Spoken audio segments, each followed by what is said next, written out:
माझा मितवा मालिकेच्या आजच्या भागामध्ये आपण पाहणार आहोत मामा, वल्लरी आणि आजी अंजलीला भेटायला चाललेले असतात आणि त्याच वेळेला मामांच्या डोक्यामध्ये एक प्लॅन येतो.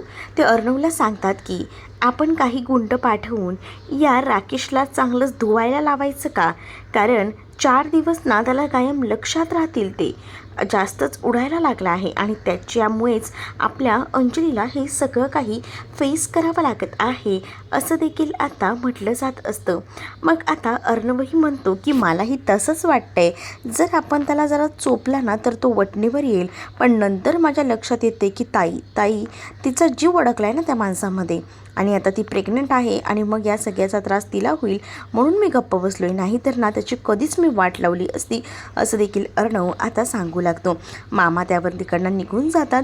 तर दुसरीकडे मात्र आता अर्णवचं मोठ ठीक करण्यासाठी इकडे ईश्वरी ही प्रयत्न करत असते आणि त्यानंतर ते दोघंही जण मिळून CCTV फुटेज बघत असतात. कारण अर्णवने आता अंजलीच्या रूमच्या बाहेर एक CCTV कॅमेरा लावलेला असतो आणि ज्याच्यामुळे तिथं काय काय चाललं आहे या सगळ्या गोष्टींना अर्णवला घर बसल्या समजणार असतात.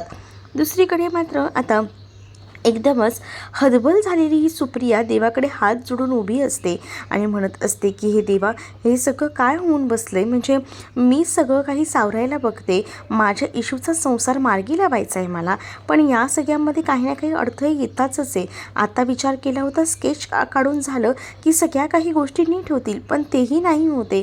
काय करू यार देवा, मला खरंच ना एका पॉईंटला कधी कधी कळतच नाही असं देखील आता ती म्हणत असते. आणि ती मात्र आता एक विचार करते. तेवढ्यातच तिच्या फोनवर आता सातबाई जे पत्रकार होते त्यांच्या मिसेसचा कॉल आलेला होता आणि त्या म्हणत असतात की मला ना यांच्या डायरीमध्ये अजून एका पत्रकारांचा नंबर सापडला आहे, श्रीकांत धुमाळ, त्यांनीच ही बातमी कव्हर केलेली आहे. काम करते, तुम्हाला ना त्यांच्या ऑफिसचा ॲड्रेस पाठवते, तुम्ही थोडा लिहून घ्या. मग आता ऑफिसचा ॲड्रेस जो आहे तो सांगितला जातो. तर सुप्रिया तो ॲड्रेस पटकन लिहून घेते, कारण तिच्यासाठी हे सगळं काही खूप जास्त इम्पॉर्टंट होतं आणि त्यामुळेच ना तिला ह्या सगळ्या गोष्टी लिहून घ्याव्याच लागणार होत्या. ती सगळ्या काही गोष्टी लगेच आपल्या डायरीमध्ये लिहून वगैरे घेते आणि डायरीमध्ये लिहून घेतल्यानंतर तिला बरं वाटतं. ती लगेच देवाचे आभार मानते. शेवटी देवामुळेच या सगळ्या गोष्टी पटकन शक्य झालेले असतात आणि तर ती खुश असते. दुसरीकडे आता पाहायला मिळतं की वल्लरी त्याचसोबत मामा आणि आजी हे चाळीत येऊन पोचलेले असतात. तिथे काही बायकांना पाण्यावरून भांडत असतात आणि हे सगळं काही बघून आता मात्र इथे असणाऱ्या या वल्लरीचं डोकं मात्र सटकलेलं असतं आणि त्याचसोबत आजीही म्हणतात की कोणत्या या चाळीत राहते आपली अंजली, काय काय म्हणून सहन करते. खरंच ना या मुलीचं कौतुक करायला हवं. तिला आपण सांगतोय की नको राहूस इथे, पण जरा पण ऐकत नाही आहे ती पोरगी. काय करावं ना मला खरंच कळत नाही आहे. या अशा या सगळ्या अडचणीच्या परिस्थितीत आता ती प्रेग्नंट आहे आणि तिला राहायला नको, तरीसुद्धा ती ऐकतच नाही आहे. त्यावर आपण तरी काय करणार आहे ना, मला खरंच कळत नाही आहे असं आता वल्लरी म्हणत असते. पण आता दोघंही जण पुढे जातात, कारण आता तिकडनं जाणंसुद्धा तितकंच इम्पॉर्टंट होतं, कारण इथे थांबून उपयोग नाही आहे. अंजली त्यांच्या रूममध्ये असते आणि कांदे वगैरे कापत असते, कारण नेहमीप्रमाणेच तिला आजही स्वयंपाक वगैरे करायचा असतो आणि ही जबाबदारी तिच्यावरच असते. ती आता जेवण बनवत असते, कांदे वगैरे कापत असते आणि तेवढ्यातच ना दारावर इकडे आजी, मामा आणि वल्लरी येऊन पोचतात. त्या तिघांनाही अचानक आलेलं बघून ती मात्र खूप जास्त खुश होते आणि म्हणते की वाव, तुम्ही सगळीजण आलात, खरंच ना मला खूप बरं वाटते आलात तर. आणि त्यानंतर मात्र इकडे राकेशला सुद्धा ती सांगते की बघा ना कोण आलं आहे. मग राकेशही दार उघडतो आणि बघतो तर आता तिकडे सगळीजण आलेले असतात. तुम्ही कसं अचानक येणं केलं. त्यावर आता मुद्दामूनच बोलतो की तुमची आठवण आली ना म्हणून येणं केलं, कारण मला असं वाटलं की तुम्हाला भेटायलाच हवं आणि यासाठी पटकनी जावं आणि सगळी कामं आवरून घ्यावी असा विचार केला आणि म्हणूनच तुम्हाला भेटायला आलो आहे. हे घ्या, तुमच्यासाठी खाऊ पण आणला आहे असं देखील मामा आता राकेशला बोलत असतात आणि त्याच्या हातामध्ये ती पिशवी देतात. तर अंजलीही खूप जास्त खुश असते, कारण बऱ्याच दिवसानंतर ती आजी, मामा आणि मामी यांना भेटत असते. तर दुसरीकडे राकेश म्हणत असतो की तुम्ही सगळीजणं बस, आम्ही येतो. आणि किचनमध्ये तो पटकन चहा ठेवायला जातो. म्हणजे त्याला असं दाखवायचं असतं की तो किती हेल्प वगैरे करतोय. तर आता आजी सांगत असते की चला ना, आपण आपल्या घरी पुन्हा जाऊया. अंजली काय सहन करतेस हे सगळं, एवढंसं घर आहे, कसं होणार आहे सगळं, नको का सहन करू एवढं सगळं. पण अंजली म्हणत असते की मला सांग आजी, एवढ्याशा छोट्याशा घरामध्ये लोक राहत नाही का, बाळ होत नाही का. होतं ना, मी करते सगळं सहन आणि करेन मी, पण इथे ना मी मानाने जगते. निदान कोणाचं काही बोलणंसुद्धा ऐकायला भेटत नाही आहे, ते माझ्यासाठी किती इम्पॉर्टंट आहे. नाहीतर त्या घरात सतत असणारे टोमणे आणि या सगळ्यामुळे ना मी हैराण झाले होते. पण आता मला हे सुद्धा बरं वाटते, कारण हे खूप जास्त कष्ट घेतात माझ्या चेहऱ्यावर आनंद आणण्यासाठी, काही ना काही प्रयत्न तर करतच आहेत. मग मी तरी विचार केला की कशाला म्हणून आपण या सगळ्यामध्ये माघार राटायचं. म्हणूनच मला असं वाटतं ना की राहू दे, मी इथेच थांबेन. कारण आहे ना, मला तिथे घरात पुन्हा यायचं नाही आहे. घरी पुन्हा आली का परत तेच, त्यापेक्षा मी इथेच चांगली आहे असं देखील ती आता म्हणत असते. आजी वगैरे समजवायचा प्रयत्न करत असतात, पण अंजली ऐकत नसते. दुसरीकडे राकेशही म्हणत असतो की आजी, मीही तिला बऱ्याच वेळा समजून झालो आहे, मी कसंही सहन करेन, पण तू चल, इथे तुझे हाल होत आहेत. पण ती नाही ऐकत आहे, त्याला मी तरी काय करणार हो आजी, असंही राकेश आता म्हणत असतो. तर दुसरीकडे अंजली राकेशचं कौतुक करत म्हणत असते की खूप जास्त मेहनत आहे ना हे घेत आहेत, कारण ह्यांना ना खरंच ना या सगळ्यामध्ये काही झालं तरीसुद्धा की ह्यांचा मान माझ्यासाठी खूप जास्त इम्पॉर्टंट आहे. जर ह्यांनी मान राहिला तरच मला बरं वाटेल. आणि उलट आहेत ना, हे खूप जास्त कष्ट करतात, ह्यांचं सगळं काम आहे ना एकदम परफेक्ट आहे. आणि त्यामुळेच मला असं वाटतं ना की इकडे तिकडे हे करण्यापेक्षा हे जे काही म्हणतायत ना ते ऐकावं, आणि म्हणूनच इथेच राहणं प्रेफर वाटत आहे असं देखील ती म्हणत असते. मग या सगळ्यामध्ये आता आजीही काही बोलू शकत नसतात, पण तरीही आजीने सांगितलेलं असतं की जास्त सगळ्या गोष्टी सहन करत राहू नकोस. तुला काय सांगते, एक काम कर, सगळ्या गोष्टी जास्त सहन करत राहण्यापेक्षा एक चांगला असा डब्बासुद्धा लावून टाक, म्हणजे निदान किचनमध्ये तरी तू कामं करणार नाहीस. मग आता अंजलीही म्हणते की हो, मी तसाच प्रयत्न करते, डब्बा वगैरे लावते, ठीक आहे, पण सॉरी, पण मी तुमच्याबरोबर पुन्हा त्या घरात येऊ शकणार नाही असं तिने डायरेक्टली सांगून टाकलेलं असतं.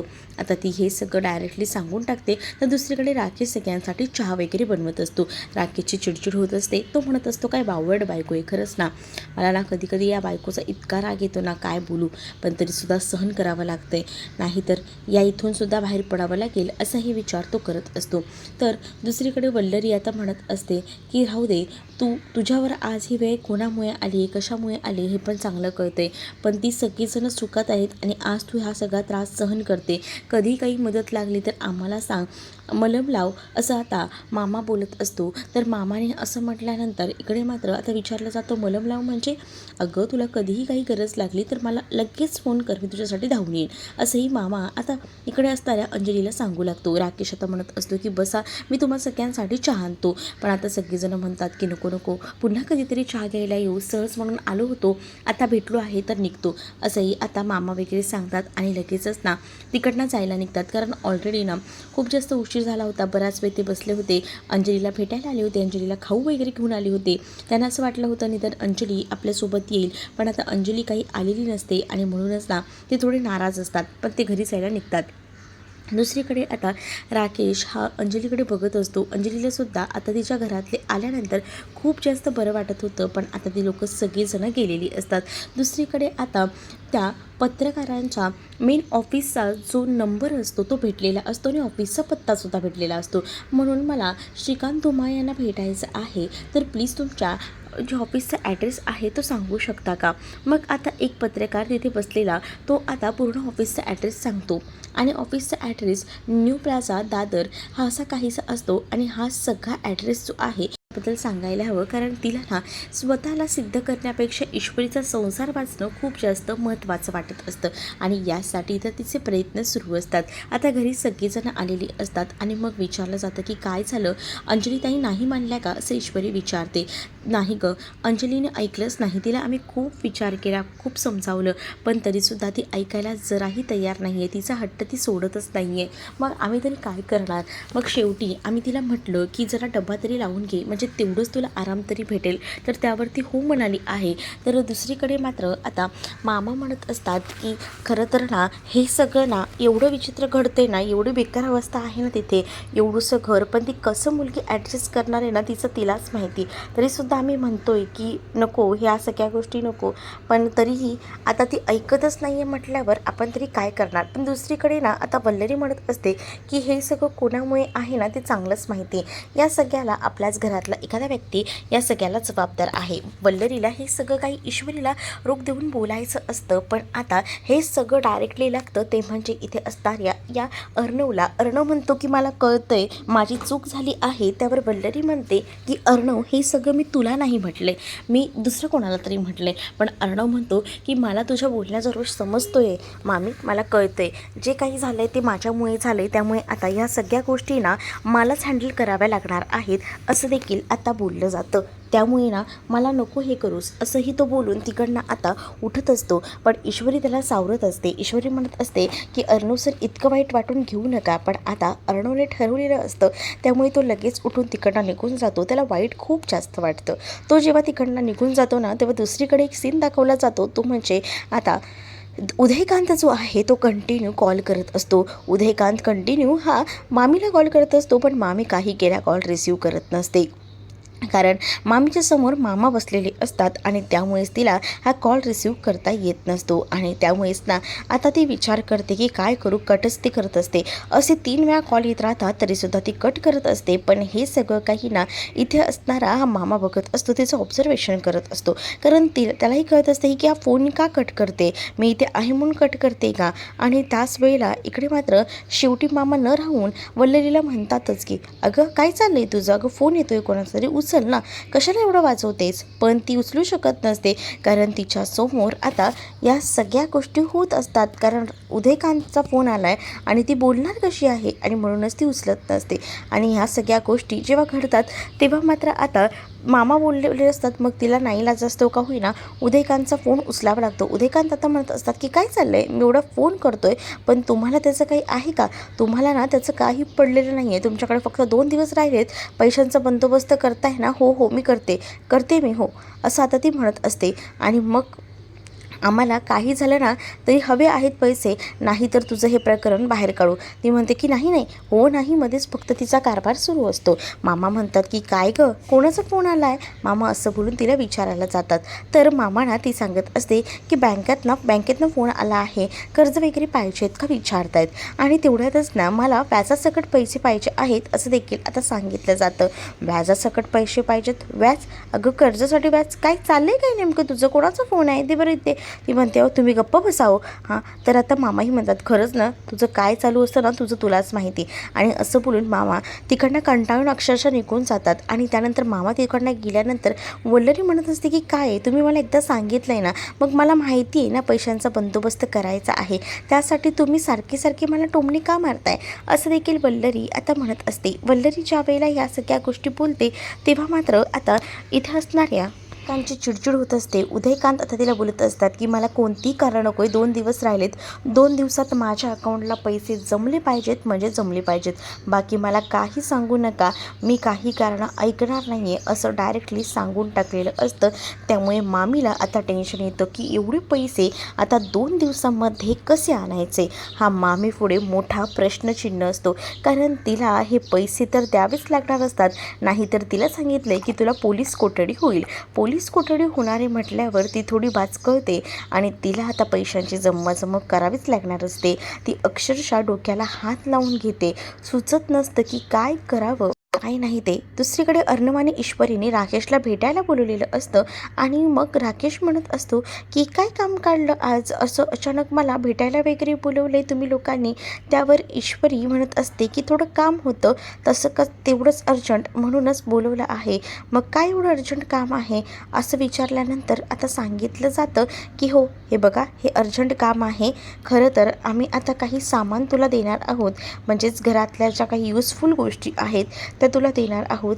त्या तुला दिल्यानंतर तू आता अंजली ताईला असं सांगायचं की खरं तर तुला मोठे केस मिळाले आणि तू केस ते जिंकला आहेस आणि त्याचसाठी तुला हे पैसे भेटलेत म्हणून तू सगळं काही घरात सामान आणलेलं आहेस. ओके, या सगळ्या गोष्टी तू तिला सांगायच्या. तू तर खोटं बोलण्यामध्ये माहीर आहेस, तसंच करायचं.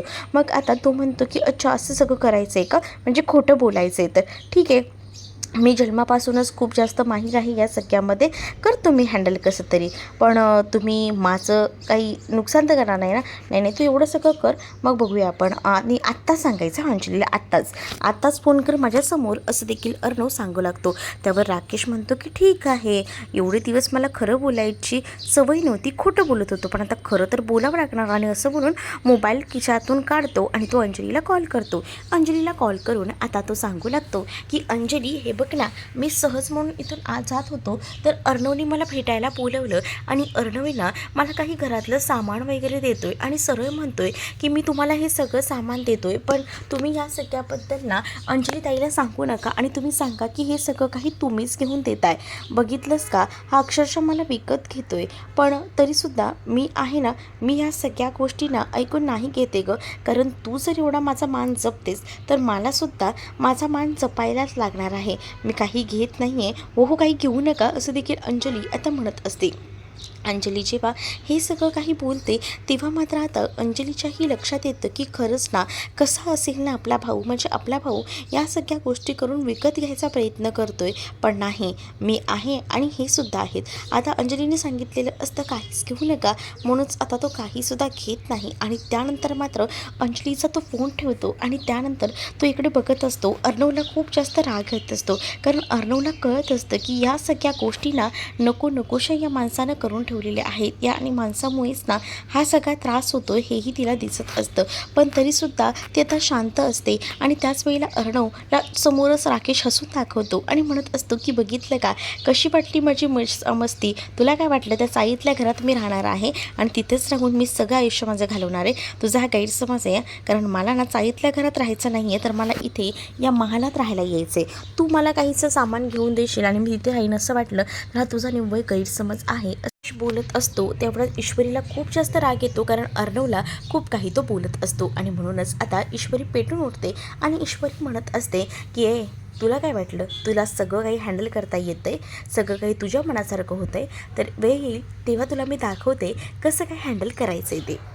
मुळात आहे ना, तुला एकच गोष्ट सांगते, एकदा का अंजली त्यांची डिलिव्हरी झाली की तुझी डिलिव्हरी आम्ही फुटपाथवर करणार आहोत, कारण तू सर्टिफाईड भिकारी आहेस, असं देखील ईश्वरी आता राकेशला बोलत असते. आणि अर्णवही आता राकेशला धमकी देतो, पण राकेशही म्हणत असतो, तो निर्लज्ज असतो, त्याला काही फरक पडत नसतो. तो बोलत असतो की मीही वाट बघतो या सगळ्याच्या, आणि नाचत नाचत तिकडनं जातो. दुसरीकडे मात्र आता ईश्वरीला आपल्या आईचा कॉल आलेला असतो. सुप्रिया ईश्वरीला सांगते की अगं, आता त्या सातभाई नाही का, त्यांच्या बायकोचा कॉल आला होता आणि त्यांनी ना जी ही बातमी कव्हर करणारे श्रीकांत धुमा आहेत ना, त्यांच्या ऑफिसचा पत्ता दिला आहे. आता मी तिथेच जायला निघाली आहे, असं देखील सुप्रिया सांगत असते. त्यावर ईश्वरी आपल्या आईला म्हणते की आई तू नको जाऊस, तू क्लाउड किचनमध्येच थांब, त्यापेक्षा तू मला ॲड्रेस पाठव, मी पटकन तिथे जाऊन येते आणि सगळ्याची माहिती काढते, असं देखील ईश्वरी आपल्या आईला सांगते. त्यावर ईश्वरीला आई सगळे ॲड्रेस सांगून टाकते की कुठे नेमकं जायचं आहे. मग तो ॲड्रेस जेव्हा ईश्वरीला भेटतो तेव्हा ईश्वरी लगेच एका पेपरवर तो ॲड्रेस वगैरे लिहून घेते, नोंद करून घेते, कारण तिला आता त्या ॲड्रेसवर जायचं असतं आणि ही सगळी माहिती गोळा करायची असते, कारण तिचा संसारही या सगळ्यावर अवलंबून असतो. जसं तिच्या आईला तिला या सगळ्या प्रकरणातून निर्दोष सिद्ध करायचं आहे, तसं या सगळ्या प्रकरणामधून तिला तिचा संसारही वाचवायचा आहे. आणि म्हणूनच ती आता ईश्वरी अर्णवकडे जाते आणि अर्णवला म्हणत असते की मला एक काम आहे, मी जाऊन येते. आता ती त्या ऑफिसला जाऊन पोचलेली असते जिथे तो पत्रकार तिला भेटणार असतो, आणि म्हणूनच ती मेन मुख्य ऑफिसला जाऊन पोचते आणि श्रीकांत धुमाळ हे तिथेच असतात. ते नुकतेच ऑफिसला आलेले असतात. ईश्वरी तिथेच येते आणि नेमकी ना त्यांनाच विचारू लागते की श्रीकांत धुमाळ कुठे आहेत. तर आता त्यांना कळतं की ही मुलगी कसली तरी चौकशी करायला आली, म्हणून ती ना स्वतः श्रीकांत धुमाळ असूनसुद्धा ईश्वरीला सांगत नाहीत की ते स्वतःच ते आहेत करून.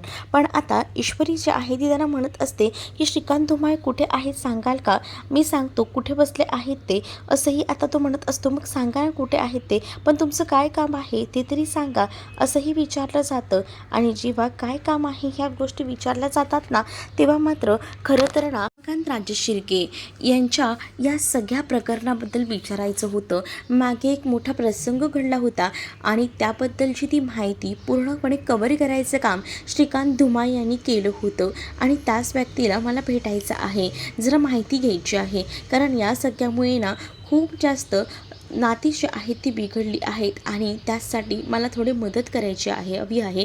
मग श्रीकांत धुमाळ मला भेटतील का, कुठे बसले आहेत? मग आता या सगळ्या गोष्टींबद्दल जेव्हा त्याला कळतं तेव्हा तो घाबरतो आणि तो विचार करतो की नाही, काही झालं तरीसुद्धा मला आता या मुलीला हे सांगायला नको की मी श्रीकांत धुमाळ आहे.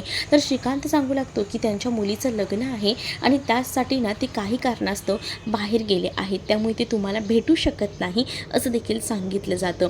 जेव्हा या सगळ्या गोष्टी सांगितल्या जातात ना, तेव्हा मात्र ईश्वरी म्हणत असते की अच्छा, म्हणजे ते नाही आहेत का, 1 महिना ते सुट्टीवर आहेत असं स्वतः श्रीकांत सांगू लागतात. त्यावर ईश्वरीला आता कळत नसतं की काय करावं, पण तरीसुद्धा ना ती इकडे तिकडे बघत असते. पण आता ती अगदीच हरून गेलेली असते, कारण जिकडे जिकडे ती पुरावे काढायचा प्रयत्न करत असते पण तिथे तिला कोणतेच पुरावे भेटत नसतात. आता ही श्रीकांत धुमाळ 1 महिन्यासाठी गावाला गेलाय ही गोष्ट तिला कळते. मग त्यानंतर ती ऑफिसमधून निघत असते. तिथे ना बाहेर एक बॅनर लावलेला असतो जिथे श्रीकांत धुमाळ यांचा हार्दिक अभिनंदन असा तो बॅनर असतो आणि तिथे त्यांचा फोटोही असतो. तो फोटो बघून ती विचार करते की हा माणूस ह्याच्याशीच तर मी आता बोलत होते, पण तो माणूस तर मला सांगत होता की श्रीकांत धुमाळ सुट्टीवर गेले आहेत ते, पण फोटो बघून तर कळते की श्रीकांत धुमाळ हाच आहे. म्हणजे हा माणूस मला काहीतरी फसवतोय, काहीतरी नक्कीच गडबड आहे आणि ती शोधून काढायला हवी. मुद्दामून त्यांनी मला खरं सांगितलं नाही आहे, पण मी सुद्धा तितकीच हुशार आहे. आता इथून माहिती घेतल्याशिवाय मीही बाहेर जाणार नाही असा विचार मात्र आता ती करत असते आणि त्यासाठी ती लक्षात घेते की काही झालं तरी आपण एक मस्त असं दिमाग चालवूया. आणि मग ती पुढे जाते आणि तिथे असणाऱ्या त्या माणसाला विचारते की श्रीकांत धुमाळ आता होते ते कुठे गेले.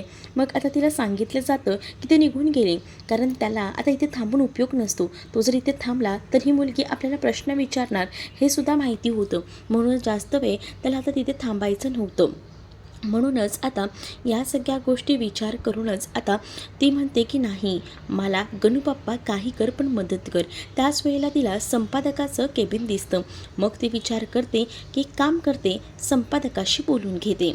मग आता ईश्वरीने सुद्धा चांगलंच दिमाग लावलेलं असतं आणि ईश्वरी आता विचार करते की चला फायनली संपादकाच्या ऑफिसमध्येच आपलं काम होईल. संपादकाला आपण चांगलंच विचारात घेऊ, चांगलं घोळवू, मग तो आपलं ऐकेलच असा विचारला आता सुरू असतो. या सगळ्या गोष्टी ठरवल्या जातात.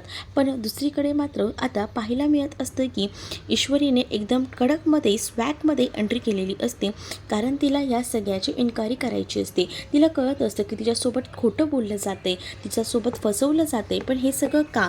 पण या सगळ्याचा शोध तर लावला पाहिजे, कारण श्रीकांत धुमाळ माझ्या समोर होता, पण त्याने मला काहीच खोटं सांगितलं आणि पळ काढून तो तिकडनं निघून गेला. मग त्या माणसाला आपण कसं काय सोडायचं असाही विचार ना आता तिच्या डोक्यामध्ये आलेला असतो आणि ती तसाच विचार करत असते. तर म्हणूनच ती आता गॉगल वगैरे लावून एंट्री घेते आणि तिथे शेलार करून बसलेले असतात जे संपादक असतात. त्यांच्याकडे जेव्हा ती जाते तेव्हा मात्र आता ती म्हणत असते की मी मिसेस ईश्वरी अर्णव राजे शिर्के, सात्विक फॅशन.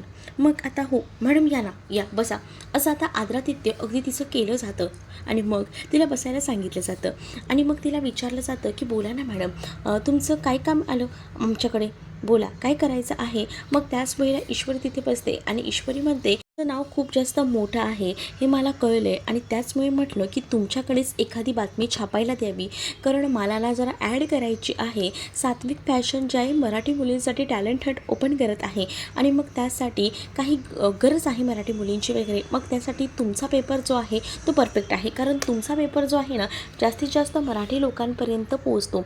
म्हणूनच मी विचार केला की तुम्हाला एकदा भेटून तुमच्याशी बोलून घ्यावं आणि मग आम्हाला ॲड द्यायची आहे. मोठी ॲड असेल म्हणजेच फुल पेजवाली आणि 7 दिवस कंटिन्यू ॲड द्यायची आहे असं देखील सांगितलं जातं. 7 दिवस ॲड द्यायची म्हटल्यावर शेलारही खूप जास्त खुश झालेले असतात आणि ते म्हणत असतात की ठीक आहे, तुमची आम्ही ही ॲड घेतो. मग ईश्वरी म्हणते की ॲड द्यायला मी तर तयार आहे आणि ह्या सगळ्याचे पैसेसुद्धा, पण मला ना खूप महत्त्वाची एक माहिती हवी आहे. या ऑफिसमध्ये श्रीकांत धुमाळ हे पत्रकार आहेत, त्यांचा नंबर आणि त्यांच्या घरचा ॲड्रेस तुम्ही मला द्या, तेव्हाच मी तुम्हाला हे काम देईन असं देखील आता ईश्वरी डायरेक्टली सांगत असते. मग श्रीकांत धुमाच्या घरचा ॲड्रेस आणि मोबाईल नंबर तिला भेटलेला असतो आणि जेव्हा तो मोबाईल नंबर आणि घरचा ॲड्रेस भेटतो तेव्हा आता ती ठरवते की चला फायनली आपण त्या लोकेशनला जायला हवं आणि तिथे जाऊनच त्या श्रीकांत धुमाळची उलट तपासणी घ्यायची, कारण तो खोटं बोलला आहे.